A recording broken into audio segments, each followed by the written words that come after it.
During the blackout years of World War II, home defence looked nothing like it does today. There were no motion sensors, no cameras, and no reinforced steel frames. Yet households on both the Allied and Axis sides, especially in bombed-out cities and rural areas left vulnerable during troop movements, managed to deter intruders with a method so effective that many families swore by it long after the war ended. Neighbours passed the trick along quietly. Civil defence wardens recommended it during community meetings, and diaries from the era describe it working again and again. And the surprising part is that it didn't rely on weapons, fortifications, or even direct confrontation. It relied on a psychological and sensory barrier designed to stop an intruder before they ever made physical contact with the door. For the first minute, let's set the stage. Cities like London, Warsaw, Hamburg and Manila were plunged into darkness every night. Streets were silent except for distant artillery or aircraft. Police forces were stretched thin. Looters took advantage of evacuations. Rural homes near strategic roads saw strangers pass through at all hours. People couldn't rely on electricity. Locks were often old or worn, and sound carried too easily through thin walls.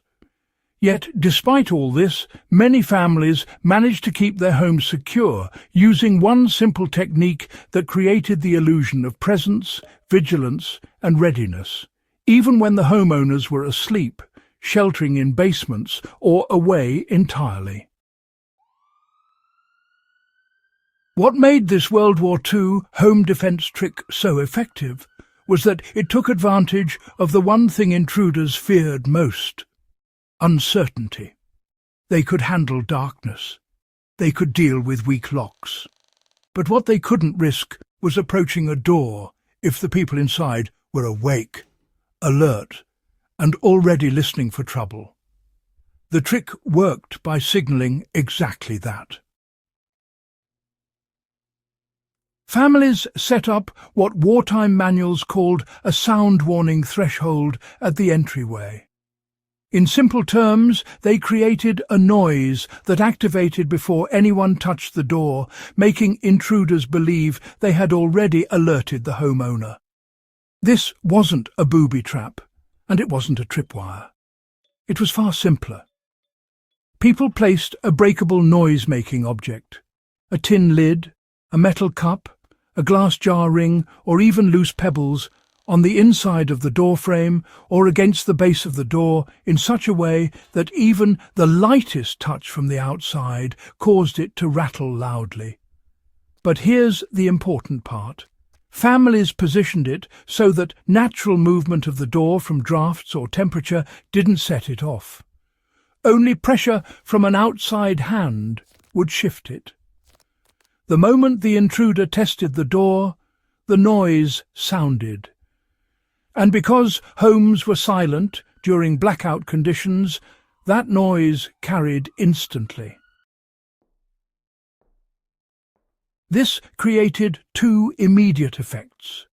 First, the intruder believed someone inside had already heard them. Second, the sound gave the people inside advance warning before the lock was breached or the hinges were forced. Diaries from East London describe looters abandoning a door the moment the warning rattle clanged. Rural families in France used a similar setup with a small enamel bowl balanced on the latch so even gentle movement sent it sliding. Housewives in the United States during the period of heightened blackouts on the West Coast used canning rings hung loosely from a string loop placed over the handle. In Japan, families used bamboo sticks arranged at angles inside sliding doors for the same purpose. The brilliance of the method was that it required no electricity, cost nothing, and gave both deterrence and early warning. An intruder heard the noise and assumed the residents had been alerted. Often they moved on immediately. In many cases, the sound woke sleeping occupants before the door could be forced. And importantly, because homes were dark and quiet, even a small metal-on-wood rattle was enough to change an intruder's decision. This World War II trick translates exceptionally well into modern preparedness, especially for, off-grid living rural homesteads, or really anyone who values passive security. To apply the method, start by choosing an object that produces a sharp noise. Metal on metal or metal on wood works best. Place it so lightly that minimal exterior force shifts it. One practical approach is to lean a metal lid against the bottom of the door on the inside, tilted just enough that any outward to inward movement knocks it over. Another method is threading a metal ring onto a light cord looped over the door handle. When someone outside tests or turns the handle, the ring drops and taps against the door surface. And if your home uses a sliding door, a small glass jar lid angled just inside the track works similarly.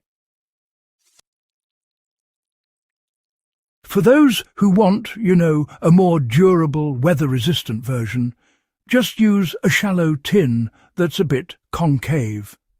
Its shape actually makes it unstable and, easy to tip. If you toss in a small handful of dry pebbles, you'll get a quick burst of noise whenever it's disturbed. During World War II, families would often place the tin on a folded cloth to keep it from shifting due to vibration or foot traffic indoors. And honestly, you can do the same today. In homes with more than one door, placing this warning setup only on the entry used at night really helps cut down on false alarms, while still giving you that extra bit of protection. What made this trick so powerful in wartime, and still does today, is that it doesn't require any sort of confrontation. It just sows doubt in the intruder's mind and buys precious time for the homeowner to respond. This is exactly why so many post-war households in rural Europe kept using the method well into the 1950s.